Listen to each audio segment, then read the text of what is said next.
Bismillahirrahmanirrahim. Assalamualaikum warahmatullahi wabarakatuh. Yang terhormat kepada Bapak Mustaqim selaku dosen pembimbing mata kuliah Sejarah Peradaban Islam serta teman sejawat kelas yang saya banggakan. Puji syukur marilah kita panjatkan kepada Allah Subhanahu wa taala dan sholawat serta salam semoga tetap tercurahkan kepada baginda Nabi Agung Muhammad sallallahu alaihi wasallam.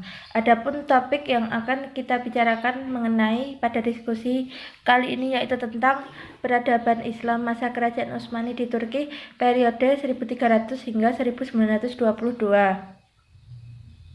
Saya Sarniatus Solihah Fauzan selaku moderator akan membimbing jalannya diskusi ini. Sebelumnya saya akan memperkenalkan anggota kelompok 7 yang dimana anggota kelompok tersebut bernama 1. Mas Nofriko Aliza Saputra dan yang kedua Mbak Nur Salamatus Saadah.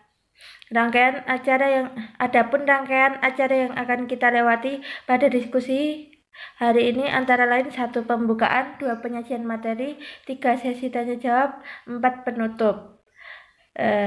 Untuk menginjak acara yang pertama yaitu pembukaan, marilah kita bersama-sama mengucap Bismillahirrahmanirrahim. Kita memasuki acara selanjutnya yaitu penyajian materi.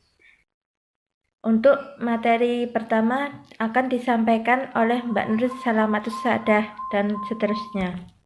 Baik, di sini saya akan memulai presentasi dari kelompok 7. A. Latar belakang.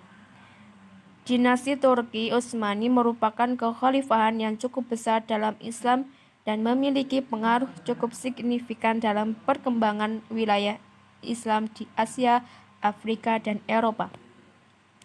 Bangsa Turki memiliki peran yang sangat penting dalam perkembangan peradaban Islam. Peran yang paling menonjol terlihat dalam birokrasi pemerintahan yang bekerja untuk para khalifah Bani Abbasiyah. Kemudian mereka sendiri membangun kekuasaan yang sekalipun independen, tetapi masih tetap mengaku royal kepada khalifah Bani Abbasiyah. Hal tersebut ditunjukkan dengan munculnya Bani Saljuk pada tahun 1038 sampai 1194 Masehi. 1. Sejarah berdirinya Kerajaan Utsmani. Pendiri kerajaan ini adalah bangsa Turki dari kabilah Oghuz yang mendiami daerah Mongol dan daerah utara negeri Cina.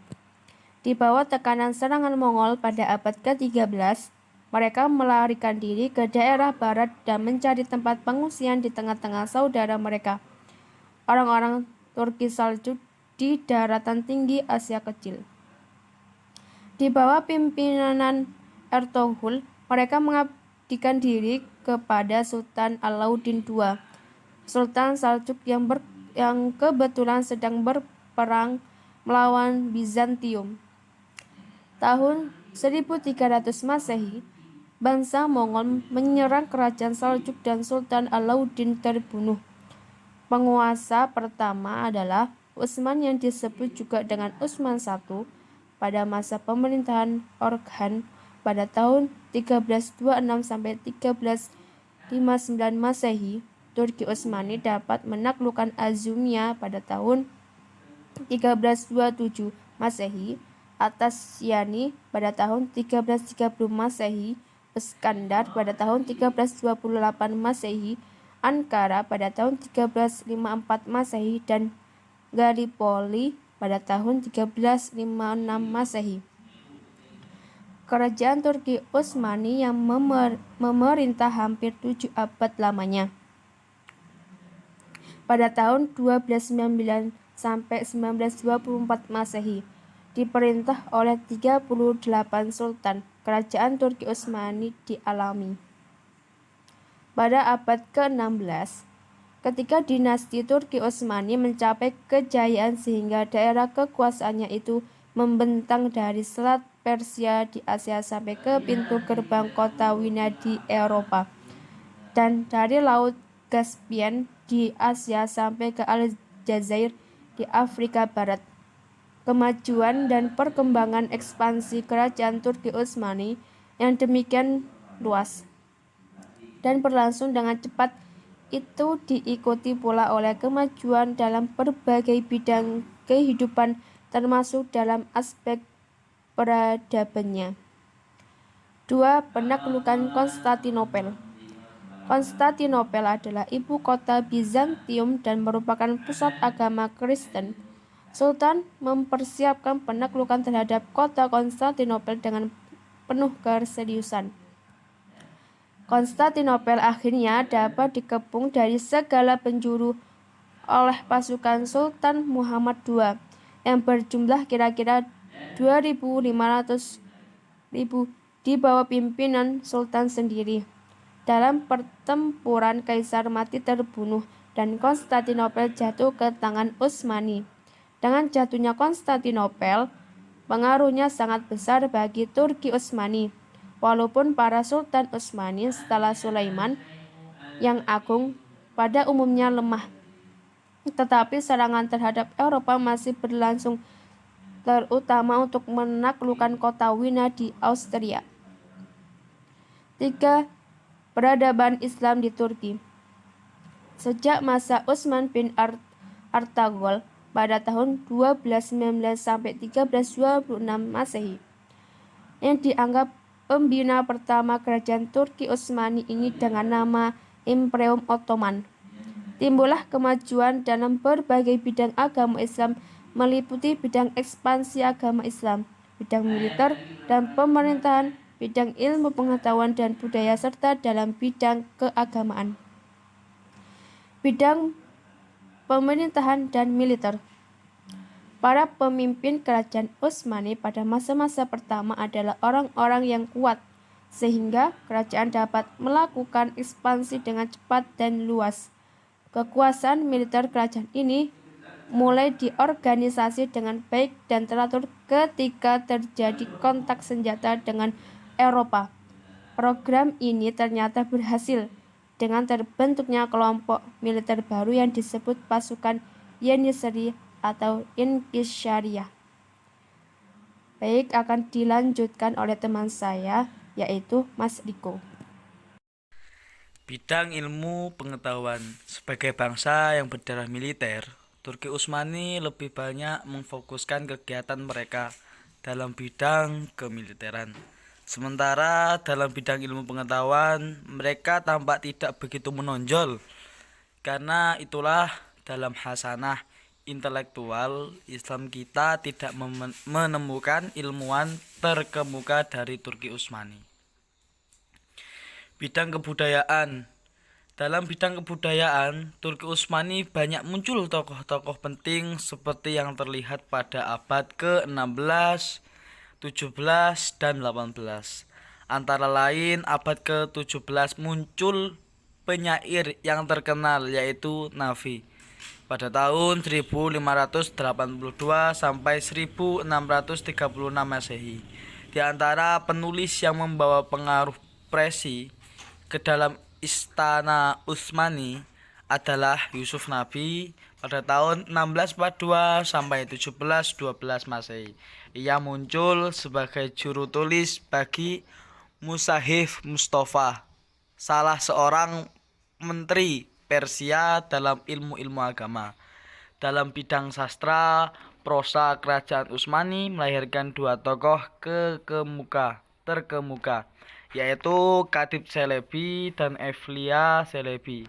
Salah seorang penyair diwan yang paling terkenal adalah Muhammad Esat Efendi, yang terkenal dengan Ghalib Dede atau Syekh Ghalib pada tahun 1757 dan sampai 1799 Masehi pada masa Sultan Sulaiman.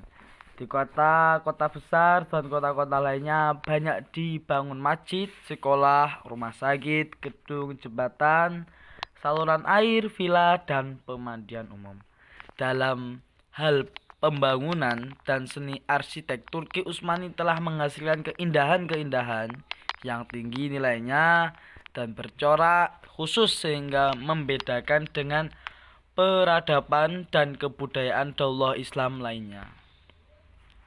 Bidang keagamaan. Dalam tradisi masyarakat Turki agama merupakan sebuah faktor penting dan transformasi soal dan politik seluruh masyarakat. Kehidupan keagamaan pada masyarakat Turki Utsmani mengalami kemajuan, termasuk dalam hal ini adalah kehidupan tarekat. Kajian mengenai ilmu-ilmu keagamaan Islam seperti fikih, ilmu kalam, tafsir, dan hadis boleh dikatakan tidak mengalami perkembangan yang berarti. Bagaimanapun, kerajaan Turki Utsmani banyak berjasa, terutama dalam perluasan wilayah kekuasaan Islam ke benua Eropa. 4.